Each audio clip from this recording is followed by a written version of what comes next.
Saludamos a Marcelo Mella, que es investigador del Departamento de Estudios Políticos de la Universidad de Santiago, cientista político, columnista y escritor. Bienvenido, Marcelo. ¿Qué tal? Fundador de este panel y hoy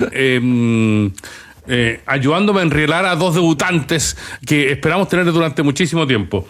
Verónica Undurraga es abogada, profesora de Derecho Constitucional, fue presidenta de la Comisión Experta en el segundo proceso constitucional, actualmente es vocera en la campaña de Carolina Toa. ¿Cómo estás, Verónica? Muy bien, gracias. Y Juan Pablo, si me falta algo en la presentación, ustedes me avisan. Juan Pablo Lira es economista, coordinador del área programática e incidencia de Idea País. Bienvenido, Juan Pablo. Muchas gracias, Aldo. Hincha acérrimo también de la Universidad de Chile. De la Universidad de Chile, una semana triste entonces. Una semana triste, sí, pero eso es la U al final. Sin duda alguna. Triste. Nunca, Triste. No, pero nunca ha sido fácil. No digan nada, yo soy del color. Prueba la lealtad. A nosotros no se nos ha regalado nada. Habitualmente estamos con Piedad Vergara, que conduce con nosotros y que está con licencia médica. Esta acreditadamente certera, digamos, o sea, bien emitida.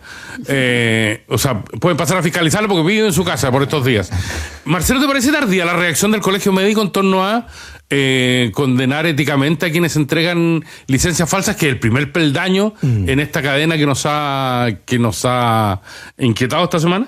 Bueno, se hubiera esperado que hubiera sido una reacción inmediata, porque además es gratis para el Colegio Médico. O sea, no tiene otra opción. Tiene que sí o sí condenar. Es una condena ética, ¿no? Pero a mí lo que me parece realmente preocupante es que el track del tema, en términos de la agenda pública, está concentrado en el N, en el número de personas que están involucradas en licencia falsa, digamos, en salir del país. Cuando, en rigor, creo que debiéramos estar también preocupados de las agencias de la suceso, digamos, de las agencias que tienen la supervigilancia de estos procesos. Yo he dicho varias veces en este panel que metiendo a todos presos no arreglamos los problemas actuales de política pública vinculados a corrupción. Esa no es la solución. Y por lo tanto uno echa de menos que haya una discusión respecto de cómo la fiscalización puede ser más eficiente en este país, sí, en este y otros temas. Para dejar de enterarnos por la prensa, que hace una muy buena pega, o por filtraciones de fiscalía o otros mecanismos informales, que realmente yo creo que nuestra democracia requiere una salida mejor. Entonces, a mí me preocupa el tono farandulesco que tiene todas las discusiones que tienen un carácter estructural, sistémico, que requiere una respuesta del tomador de decisiones en términos de política pública. No se oye padre del Congreso, por ejemplo, respecto de si hay que... ¿Cuál es la evaluación de suceso, por ejemplo? No hay que cambiar nada, no hay que gastar un poquito más de plata, por ejemplo, para fortalecer ciertas agencias. ¿Alguien tiene alguna expectativa de que las 25.000 licencias que se detectaron por Contraloría como licencias falsas van a generar sumarios con resultados? Los que trabajamos en la administración pública sabemos que es muy difícil que eso ocurra. ¿Cuánto tiempo va a demorar los sumarios? Entonces me parece que hay que ir por otro lado, por lo menos llevar la discusión pública hacia una respuesta más política, más institucional, que simplemente echar adelante los sumarios. Verónica Undurraga. Yo estoy totalmente de acuerdo con Marcelo. O sea, uno no puede sustentar sus respuestas a esto en el castigo, ¿no es cierto? Sino que hay que prevenir, y para eso hay que crear o organizar la institucionalidad de manera de que se prevengan este tipo de cosas. O sea, ya había habido, lo que pasa es que no había tenido difusión, ¿no es cierto? Ya el Ministerio de Hacienda había hecho algo, ya había investigaciones en curso antes de que esta noticia saliera a la luz. Carolina Toa, por ejemplo, si uno revisa declaraciones de ella hablando sobre la necesidad de mejorar la gestión pública, declaraciones de ella que son de abril, dijo: hay un problema aquí y podemos recortar gasto público, porque es mucha plata, podemos recortar gasto público metiéndonos en el tema del ausentismo en el sector público. O sea, ya había una conciencia de eso, y yo creo que efectivamente aquí es muy poco eficiente solo reaccionar con sumarios, y lo que hay que hacer es asegurar que haya los datos cruzados, que además no se confíe solo en la Contraloría, porque la Contraloría no puede estar gastando todos sus recursos en esto, sino que cada ministerio, cada oficina, cada jefatura tiene que tener control de lo que está pasando con la gente que trabaja con ellos. Juan Pablo Lira. Sí, es un temazo. Por ahí vi una estimación de que eran 1.500 millones de dólares los que gastaba el gobierno en licencias médicas en funcionarios públicos. Entonces, por cierto que la política pública, como decía Marcelo, tiene mucho que decir acá.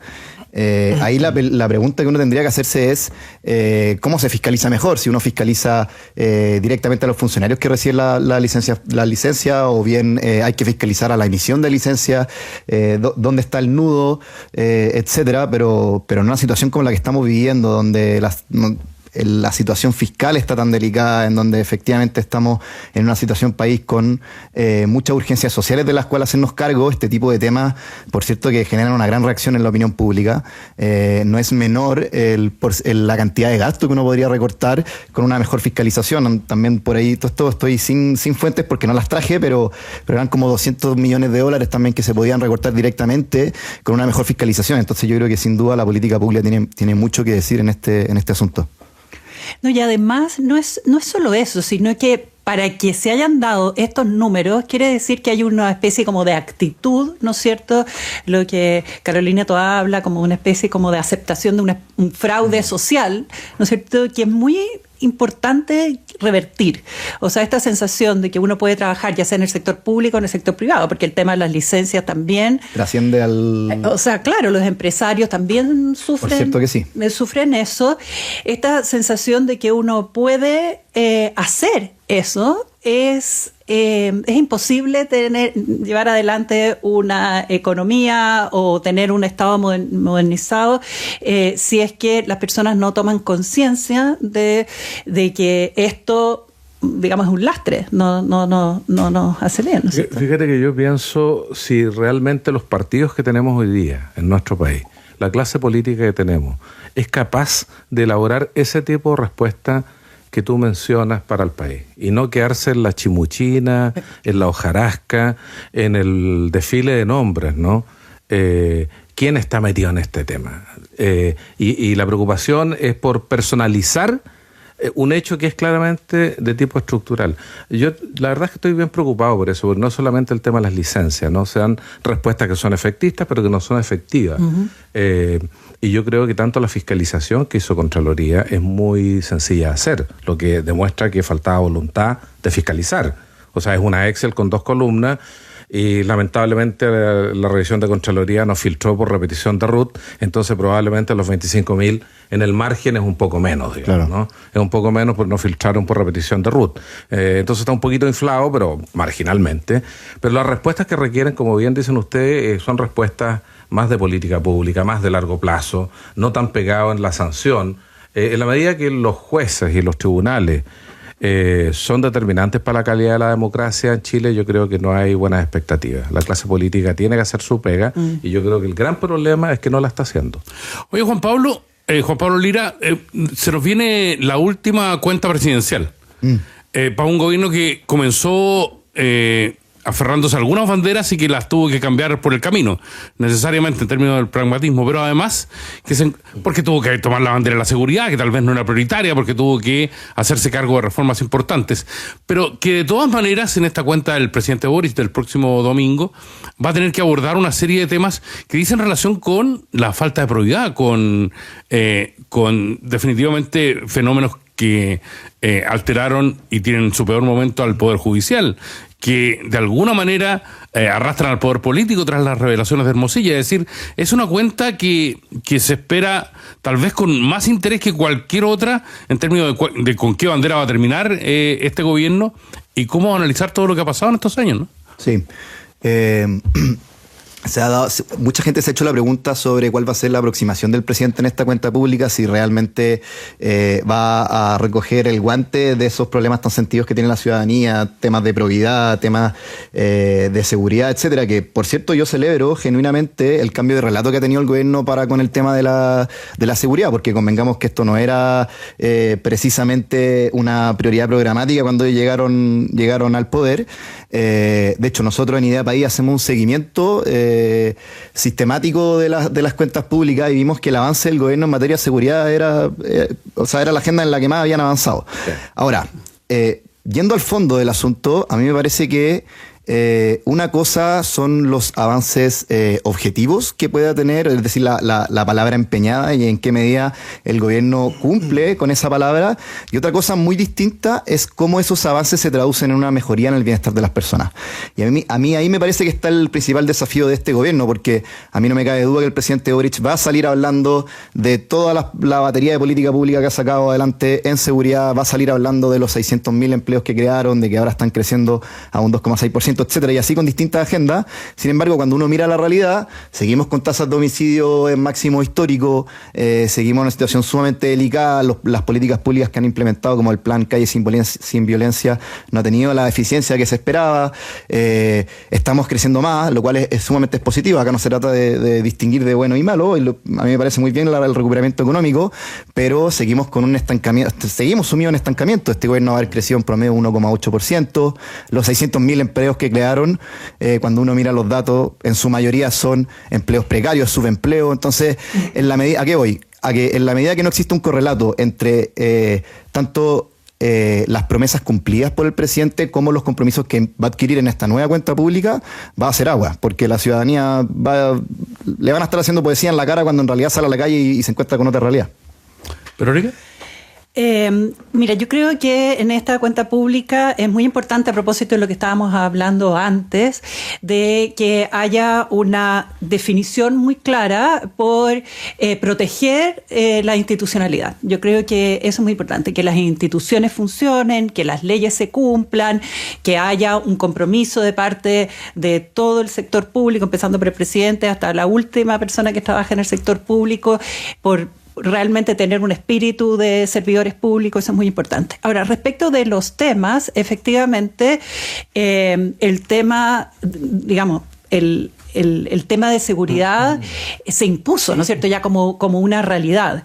Y cuando llegó este gobierno no había muy poco, o sea, estaban muy atrasados en las respuestas o en la capacidad que se tenía para reaccionar ante este fenómeno, que es un tipo de criminalidad completamente nuevo para nuestro país. Entonces, lo que se ha hecho, y efectivamente Juan Pablo tiene toda la razón, o sea, de lo que más se ha avanzado en este gobierno ha sido en temas de seguridad, y había que empezar por la base, ¿no es cierto? Había que empezar por crear ministerios, por sacar las leyes, que las leyes son necesarias porque dan capacidades para reaccionar o para prevenir fenómenos de criminalidad. Entonces había que construir primero las bases.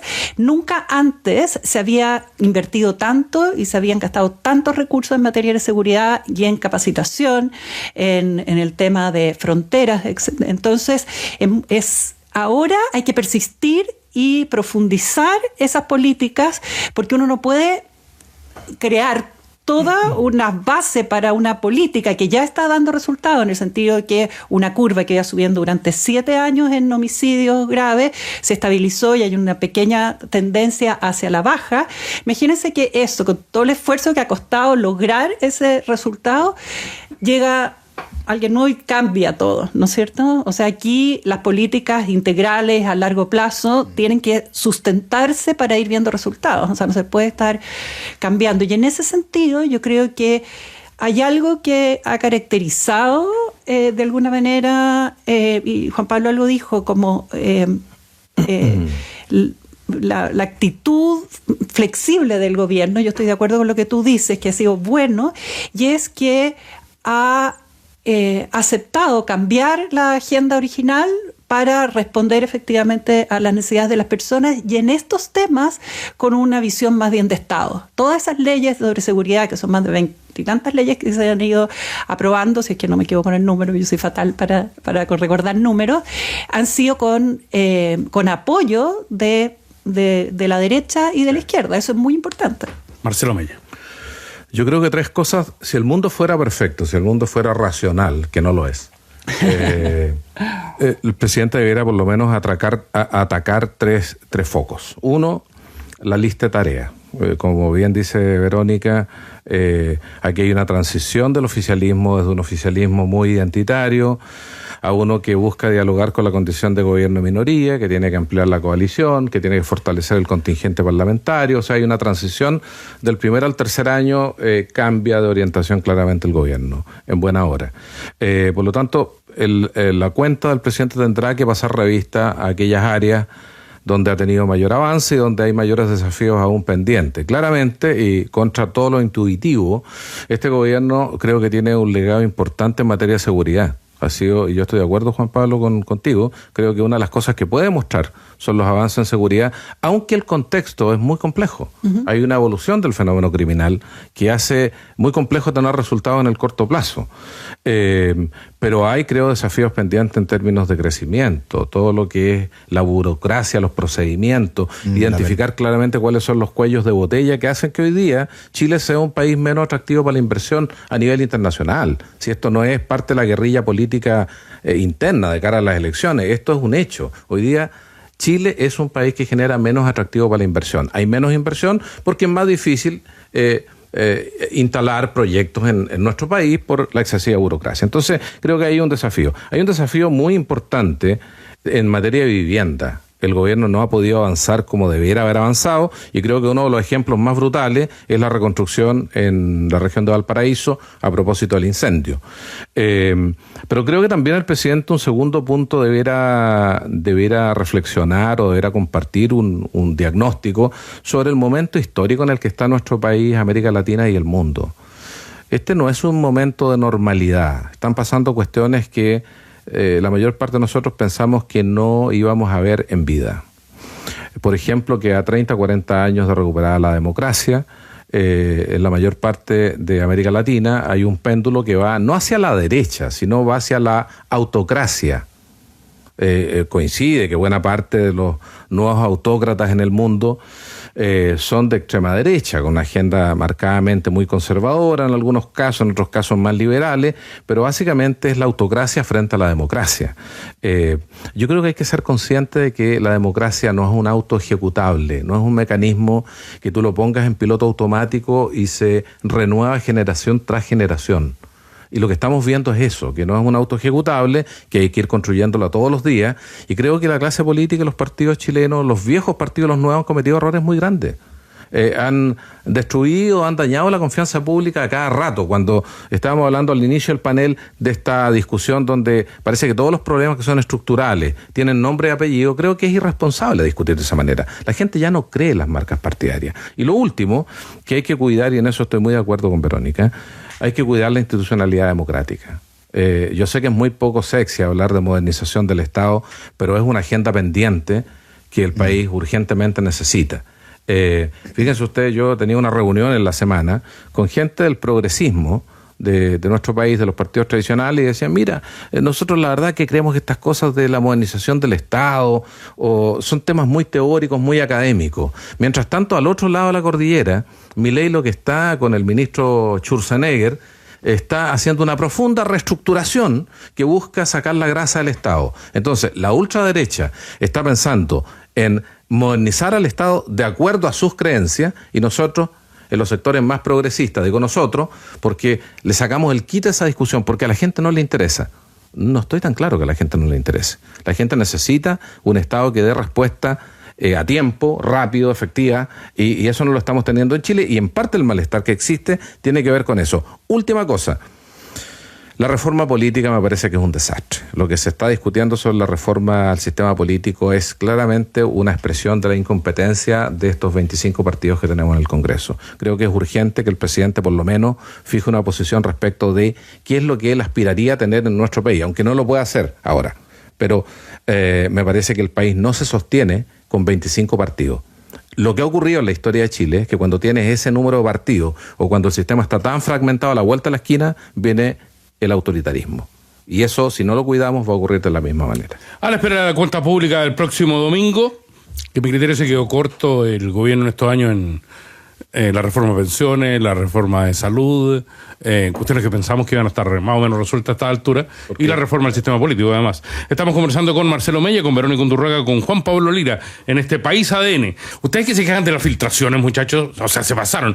En Argentina se anuló el juicio a Maradona, tal vez el más mediático de los últimos tiempos, Juan Pablo, porque la jueza estaba haciendo una suerte de reality, tenía cámara instalada, quería hacer un documental a partir de lo que se estaba juzgando. Sí. El juicio se anuló. No, un escándalo, pero no te voy a decir que me sorprende, porque no me sorprende. Eso conversamos con Marcelo antes, de alguna manera refleja el carácter argentino y todos sus pormenores. Yo me desayuné con la noticia, y la verdad es que cuando supe que era parte de la pauta, de verdad me desayuné de que esta cuestión de que la jueza había participado de este... ¿Era un reality o en realidad era como un documental? Un documental, sí.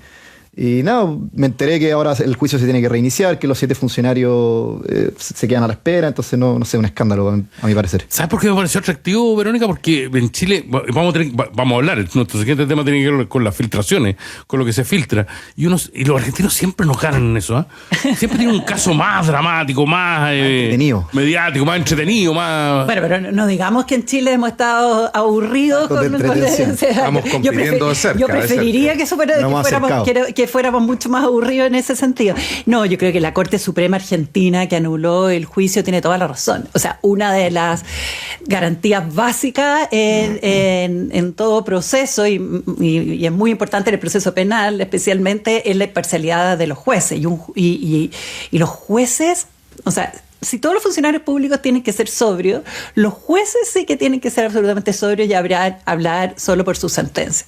Entonces, esa jueza realmente estaba tampoco viviendo a la altura de la dignidad del cargo y francamente vulnerando la garantía de imparcialidad. Así que está bien, hay que iniciar de nuevo ese juicio. Yo creo que nosotros le corremos con el reality de Hermosilla. Porque le lleva jueces, le lleva un yate con ucraniana, o sea, tiene también sus cosas, ¿no? Sí, yo estaba pensando mientras hablaban los compañeros del panel, que quizás lo que pone más en riesgo hoy día la democracia no son las ideologías totalitarias, sino la frivolidad. Totalmente. La banalidad. Es decir, esta imagen de que la clase política está en un espectáculo permanente, que compromete la credibilidad de las instituciones públicas. Absolutamente. Y en este caso de los tribunales de justicia, cuando los países pierden la confianza en los tribunales, o sea, yo creo que cerremos por fuera, ¿no? Uh-huh. No queda mucho en qué creer. Y eso está pasando en buena parte del mundo. Fíjate que a propósito de las tarifas de Trump, también hay un cuestionamiento muy intenso respecto a la politización de los tribunales. En el caso de Argentina esto es de larga data, ¿no? Pero el impacto para las personas comunes y corrientes de este tipo de sucesos yo creo que es muy complejo de administrar. Entonces por eso partí en esta conversación hablando de la autocracia, de estos nuevos presidencialismos que son casi primos hermanos de dictaduras, ¿no? Y en Chile pasa lo mismo. O sea, nosotros hemos tenido ya casi, no da lo mismo, pero casi no es el tema principal saber quién filtró. El tema es que hay filtraciones sistemáticas. Precisamente en días anteriores a una audiencia donde se revisan cautelares y se trata de casos de alta connotación pública. Entonces, no puede ser que se normalice esto y que no haya una manera de resolver nuevamente. Silencio administrativo del Poder Legislativo. ¿Qué pasa con eso? ¿Por qué no hay una voluntad de ponerle freno? Me da la impresión porque estamos jugando esta cosa de dañar al otro, de dañar al de la vereda al frente, diciendo, mira, hay más corrupción allá, más corrupción acá, y además en un espectáculo que revela asuntos que son entretenidas para la audiencia, ¿no? Los medios también llenan tiempo hablando de situaciones que son realmente degradantes, digamos, para la vía política. Entonces, yo creo que el juego es un juego bien complejo. Yo hace muchos años leí un libro que se llama El Jardín de las Delicias Democráticas, que es un texto que dan para sociología política, de un autor francés. Y decía que lo propio de la democracia era declinar, decaer, o terminar sus días como aplastada por los narcisismos de la clase política. Y me da la impresión de que estamos en ese momento. O sea, yo diría que absolutamente, porque hay un desafío en la defensa de la democracia en la época de las redes sociales, porque la política se está haciendo para el muy, muy, muy cortísimo plazo. Y en realidad todas las políticas públicas, toda la construcción que hay que hacer de acuerdos, dirigir la institucionalidad para resolver los problemas de la gente, requiere compromisos más a largo plazo entre sectores políticos distintos. Eso es muy importante, por lo cual uno tiene que confiar en el otro, ¿no es cierto? Y por otro lado, requiere también como yo decía, como sobriedad, ¿no es cierto? Y tener las metas claras y las metas de largo plazo, y que a veces tienen que trascender. En todas las cosas importantes van a trascender a los gobiernos.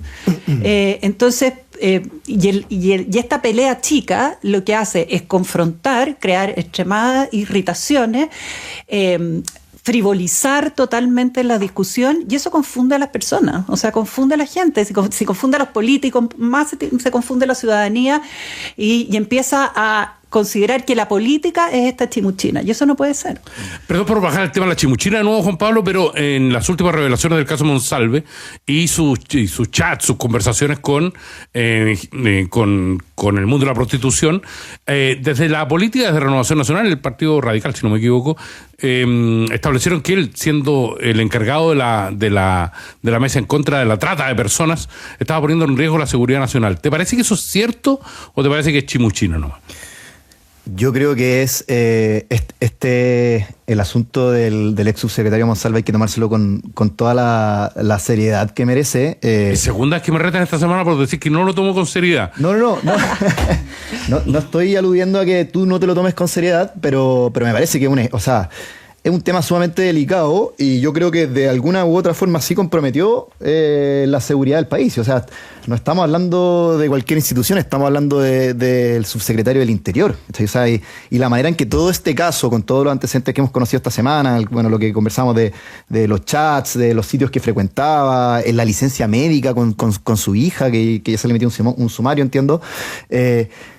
En el fondo lo único que hace es erosionar la institucionalidad, y no cualquier institución, no es un caso más, ¿cachai? No es un funcionario público X, era la autoridad encargada de velar por la seguridad de todos los chilenos, y a mí eso me parece gravísimo, o sea, realmente grave. Me parece que compromete en todos los sentidos, no solamente la institucionalidad, sino que también, por cierto, la seguridad de todos los chilenos, si era la persona a cargo de la gestión de la seguridad. Entonces, yo suscribo a eso, más allá del caso puntual de cada antecedente, pero me parece un escándalo lo que estamos viviendo, y que ojalá se termine pronto. No, es realmente incomprensible. O sea, una cosa es que la justicia tendrá que ver si estos antecedentes que se revelaron últimamente efectivamente existe o no existe una vinculación con redes. Eso es pura especulación en este minuto, no nos corresponde a nosotros pronunciarnos sobre eso. Para eso existe la Fiscalía, la Defensa y finalmente la decisión de la justicia, cuán relevante es para los delitos que se están investigando respecto de Monsalve. Pero lo que sí queda absolutamente claro es que que la autoridad encargada de la seguridad no puede arriesgarse de esa manera. O sea, está arriesgando toda la gestión. Es absolutamente imprudente. Esto fue después del feriado del 18 de septiembre, cuando estaban todas las autoridades preocupadas de que de que no hubiera conflicto, de los temas de accidentes, y salir con una subordinada, andar por la calle habiendo tomado trago, y entonces realmente es una cosa que no corresponde, y es una deslealtad tremenda al gobierno, al presidente, sobre todo que se tuvieron que enterar después de mucho tiempo por la PDI, pero sobre todo es una deslealtad hacia la ciudadanía, hacia la función pública que cumplía. O sea, es realmente incomprensible. Hay un tema que relevaba el ministro Cordero, que lo leí, creo que en la tercera, de que que hay una necesidad del cargo que no solamente es implícita, sino que también normativa, que de hecho está presente en el estatuto administrativo, claro, de tener una vida social acorde a la dignidad del cargo. Y claramente estamos hablando de una persona que a mi juicio no era digna del cargo que ejercía, y el daño en este caso ojalá no sea irreparable. Yo separaría en todo caso lo que son los elementos morales e incluso elementos jurídicos del caso, que tienen que ver con el comportamiento privado de este señor respecto del nivel de riesgo que genera tener un funcionario en la función que él tenía. El nivel de riesgo que significa para el Estado.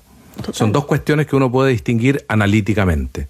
Y en ese sentido, lo que a mí me parece es que, desde el punto de vista del riesgo al Estado, el señor Monsalve hizo todo lo que no tiene que hacer un subsecretario del Interior. Y en eso estoy de acuerdo con Verónica. Total. Es decir, primero, de manera, por la información que uno tiene, pública, pone en riesgo su integridad física de manera increíble. Es decir, cuando el perímetro de seguridad del subsecretario lo deja los fines de semana para que él salga por su cuenta, eso no creo que pase en muchas partes del mundo. Es decir, la persona encargada de luchar contra el narcotráfico, contra el crimen organizado, paseando por la calle sin perímetro de seguridad, a mí eso me parece difícil de creer, incluso en democracias que uno considera de menor desarrollo a la nuestra.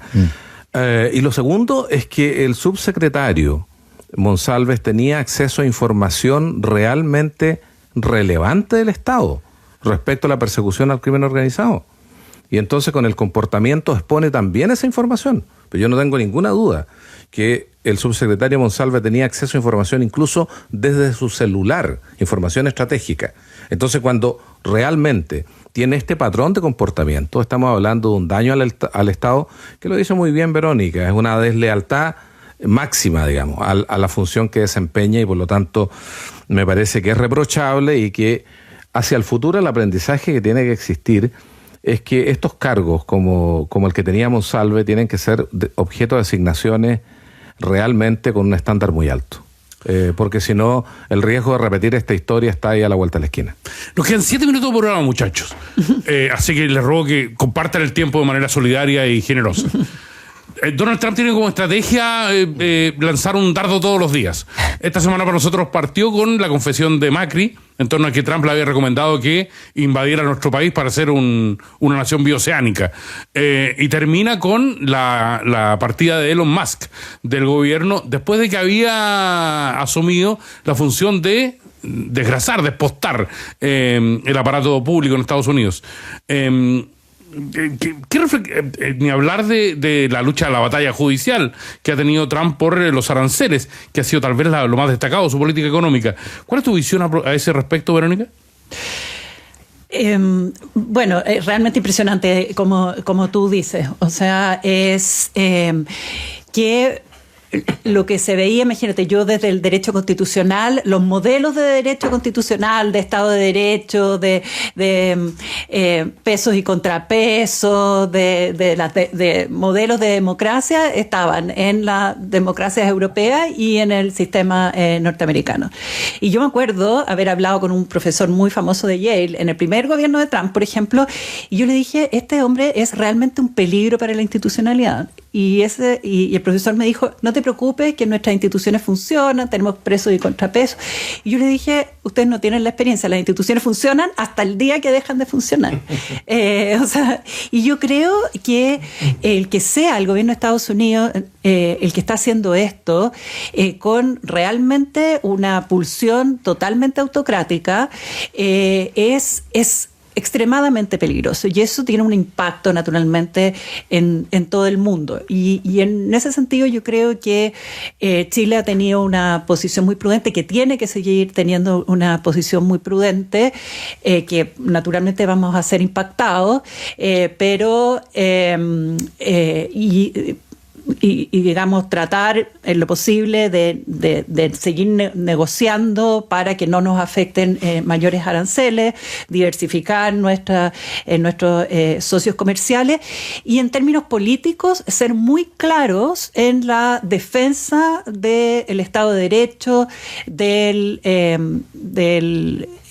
la independencia de los tribunales y también de una política de respeto. Ahora, yo respecto de Elon Musk y Trump, desde que entró Elon Musk al gobierno, yo dije, el narcisismo de estos dos espectáculo. Es tan impresionante que se van a pelear en el corto plazo. Así que me extraña que no haya sido antes. Yo no sé que se le cayó un cohete y le quemaron los autos. Juan Pablo Lira.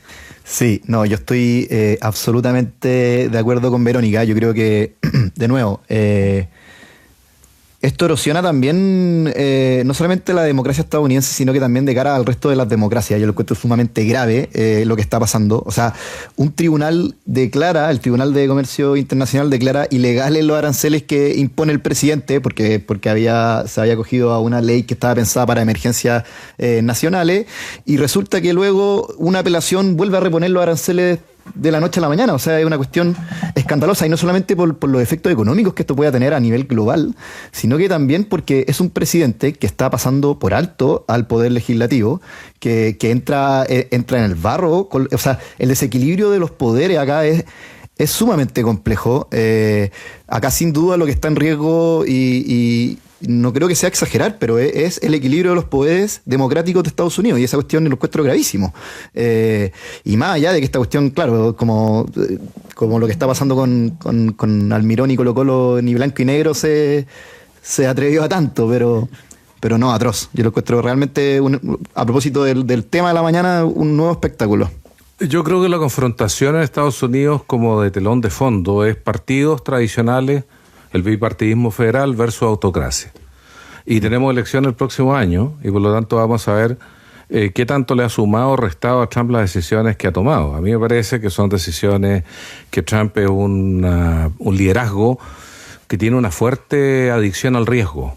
Desde que era especulador inmobiliario, uno puede entender un poquito las decisiones que tomó Trump en la guerra comercial para tener una posición predominante en la industria inmobiliaria estadounidense, como un jugador muy riesgoso, ¿no? Que era muy tolerante al riesgo.